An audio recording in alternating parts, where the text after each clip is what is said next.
What's up, movie fans? So it's Jay's Place Reviews here, and today I'm continuing my Foundless Nation review series with Foundless Nation 2 sequel, obviously.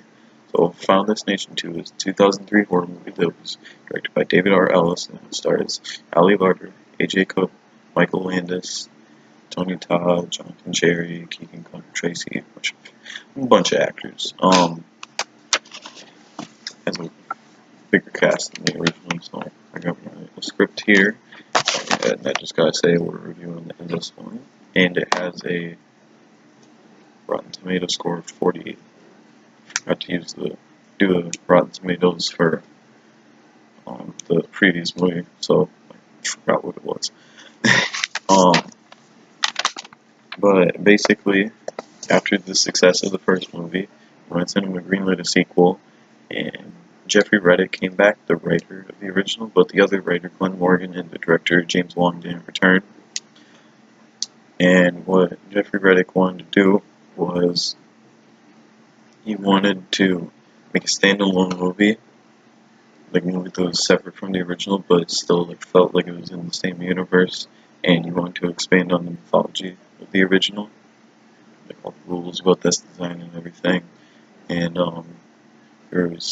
they hired a director, David R. Ellis. He was the second unit director for the original, I'm pretty sure.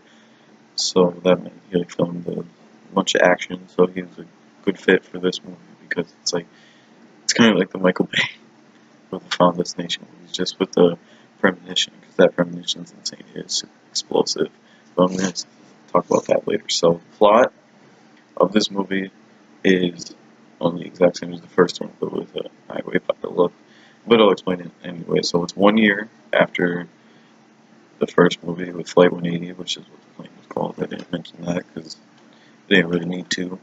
But it's 1 year after the Flight 180, and it's exactly the anniversary. And there's this girl named Kimberly, and she's going on a road trip with her friends, and she's going on a Highway 180. You see the connection, and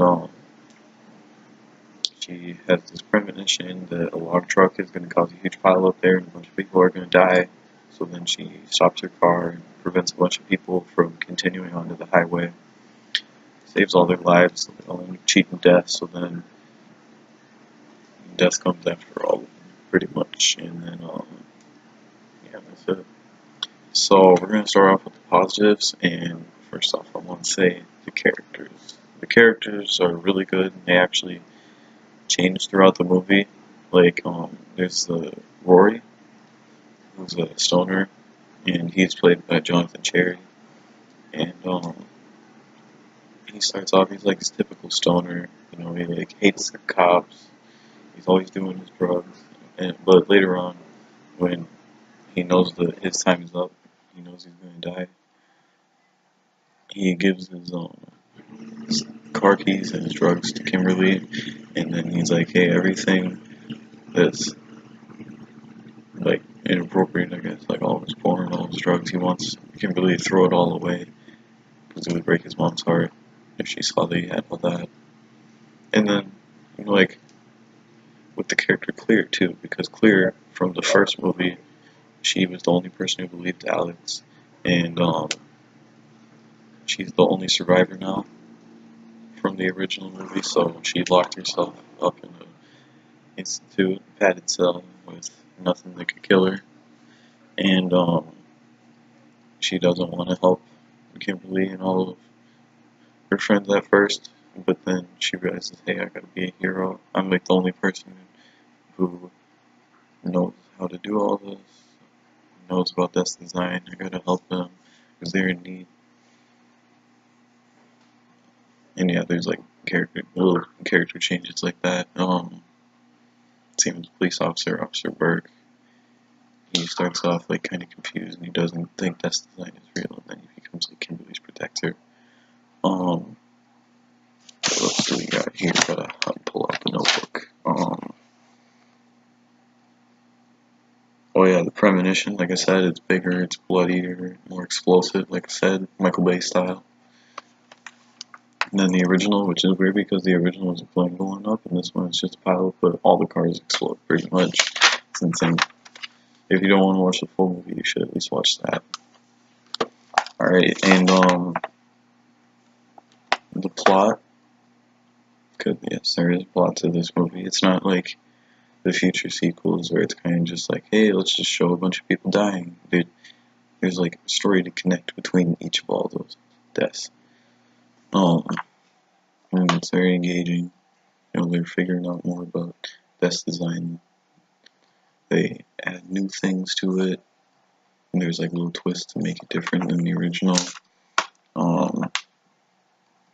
And I already talked about Clear, but I'll talk about it later on in the script. But Devin Sawa didn't return as Alex, and there's rumors that he didn't do it because he was like arguing about how much he should get paid, but according to Craig Perry, the producer, it's just because he wasn't in the script.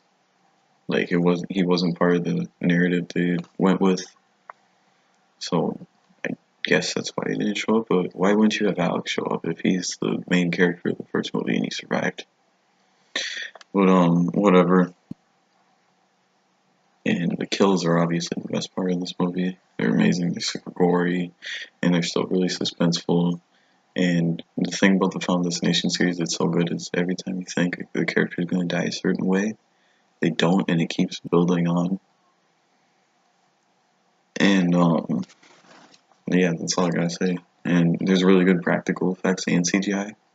I mean, some of the CGI is dated, but it is 2003, so what did you expect?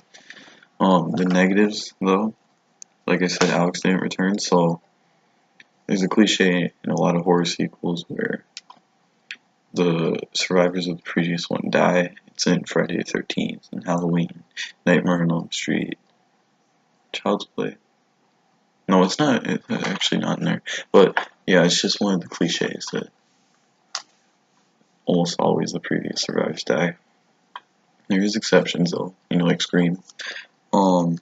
But the way that Alex died, it's an off-screen death, which I'm already kind of upset, but he couldn't really fit into the story, like I said. But his death is literally something that happens in Home Alone. I'm not going to spoil it. I mean, I guess I already kind of spoiled, but that he died, but you didn't see Alex in the posters, so you kind of knew he wasn't in it. But there's a scene in Home Alone. One of the traps in Home Alone is how he dies, which it's like, why would that kill him in this one?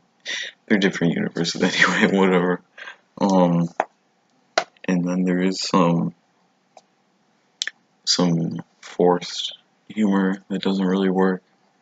Like there's this part where Rory has dog crap on his shoe that's not really funny. But overall he is really funny. But the worst part, I want to say this movie's better than the original because most of it is. Like the premonition's better, the deaths are better. You could say that the characters are better maybe. They're more entertaining, at least. But the dialogue is what holds it back for me because it's a bunch of exposition, but the way that it's explained, well, it makes sense the way it's explained, but it just really sounds cheesy, and the way that the actors deliver it is really awkward. One line is a character dies. I'm not going to say how they died to avoid spoilers, but it's caused by pigeons, and then Kimberly pretty much caused the guy's death because she's like, the pigeons, and then he chases after him, and then it causes his death. And that's just stupid. And then there's scenes where she has visions. She's like, I know how they're gonna die because I saw this. It's just like, oh man. But otherwise, Final Destination 2 overall is a fun sequel that expands on the ideas of the first one. And it perfectly rides that line between scary and funny. Because it's super fun, but it's also still pretty scary. So overall, I'll give Final Destination 2 a 9 out of 10. I'd say you should see it, and you don't really need to see the first one to understand it, because they explain everything that happened in the first one. But yeah, that's gonna be it, and join me next time for my review of Final Destination 3.